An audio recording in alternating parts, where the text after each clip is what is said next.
So using reference tracks when you're mixing is super important because, well, as the name implies, it gives you a reference. So you'd want to compare your mix to a reference track for a number of reasons. Overall levels of individual tracks, kicks, guitars, vocal levels. You can check the overall EQ of your track to the overall EQ of the reference track. I'll show you how to do that later on. You can use it to compare reverbs, delays. There's all sorts of stuff that using reference tracks is really great for. Now, first two bonus tips. You want to use a reference track or reference tracks that are similar to the track that you're mixing as possible. You don't want to be mixing a hard rock track and be comparing it to a country track. You want to compare apples to apples, not apples to a spare tire in an F-150.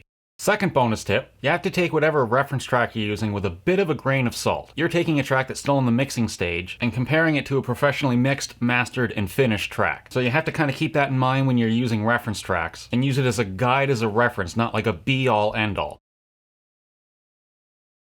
Alright, so how do you go about getting a reference track into your actual session? Well, the first method's dead simple. I mean, you just import the audio file or drag and drop it into the session. Boom, done. But many of you out there might be signed up for subscription services. Apple Music or Spotify, for instance. So those songs might not be actually on your computer, and if they are, due to DRM, digital rights management, you might not even be able to bring them into your session. You might drag it in and it just won't play. So how do we get around that? Don't worry. I got your backs. Now we gotta download a piece of software and do a little bit of setup to get this going on the Mac side of things. But for all three of you PC users out there, I'm never gonna recommend to you software or whatnot that I've never been able to use or test. So you can still get something out of this next little portion, but how we're gonna do this is Mac specific. Okay, so first thing we're gonna need to do is download a Mac OS extension called iShowU Audio Capture. It's free, so don't worry about that. So you're gonna come to this page and I'll have a link in the description below.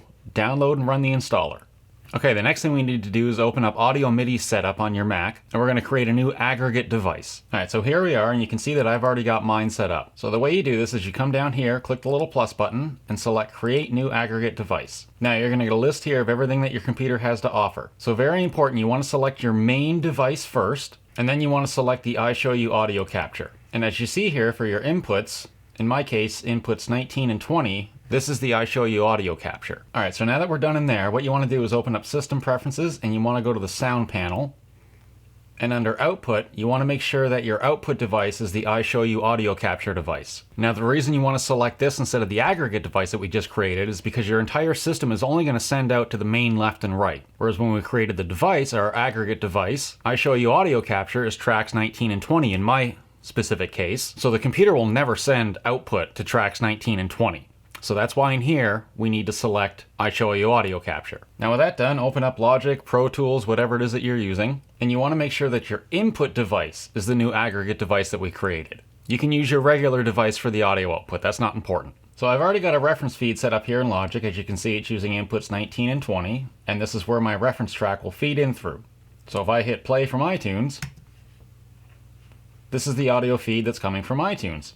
Alright, so with this setup, we have some very important plugins that you're going to want to put on, and we want to tweak our output routing just a little bit, and I'll show you why. So on the reference track, we have a gain plugin, we have a channel EQ. So we open up the gain plugin here, and the reason that this is important is because A, you want to keep your reference track at the same level as the track that you're currently mixing. You don't want to have the level of the track that you're mixing here, and then your reference track way up here, and every time you start to play it, you get blasted out of your seat. And I know what some of you are thinking, why don't I just use the fader to turn the level up and down? Ho ho ho ho! Because on the gain plugin, we can set the reference track to mono. So a lot of people start their mixes off mixing in mono, and then later on start doing all their panning. And my dog keeps clomping around upstairs. So if you're somebody who likes to start your mixes in mono, this allows you to compare your reference track in mono as well. Next important plugin is the channel EQ. Now obviously we're not going to be applying any EQ to the reference track, but you want to use an EQ that has an analyzer built in. So now when we play back the reference track, we can see the overall EQ of the song itself. And if you put the same EQ on your master bus, when you're listening back to your track, you'll be able to have a visual reference to see whether you have way too much low end or not enough low end, or too much high end, not enough low end. High end.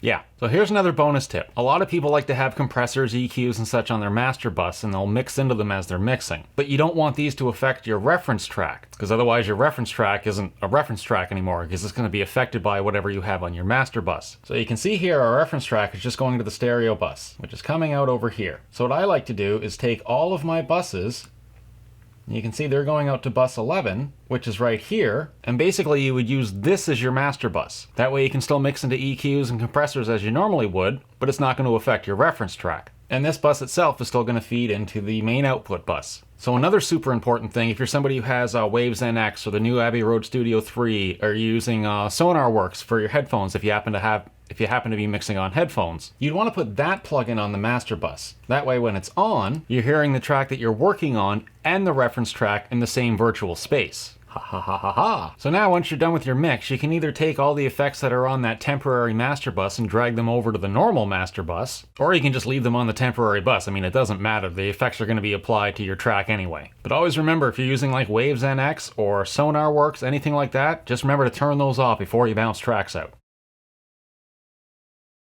Now, mistakes when you're using reference tracks, they're kind of sprinkled all over the video, but I'll kind of recap them here for you. Again, remember the reference track, you want to make sure that it is a very similar track to the one that you're working on. Take it with a grain of salt because, again, you're comparing a track that's still being mixed to a completely finalized finished product. And always make sure that your reference track is the same relative level as the track that you're working on. As your track gets louder, you can obviously bring up the level of the reference track. And there you have it. That's how you use reference tracks and incorporate them into your mixing. Hope you guys and girls learned something from this. And as always, don't forget to like, subscribe, ninja kick the bell, share it with your old Aunt Pearl, leave me some comments below. And that's it for me. I've been Jeff Bastine. I'll see you guys all next week.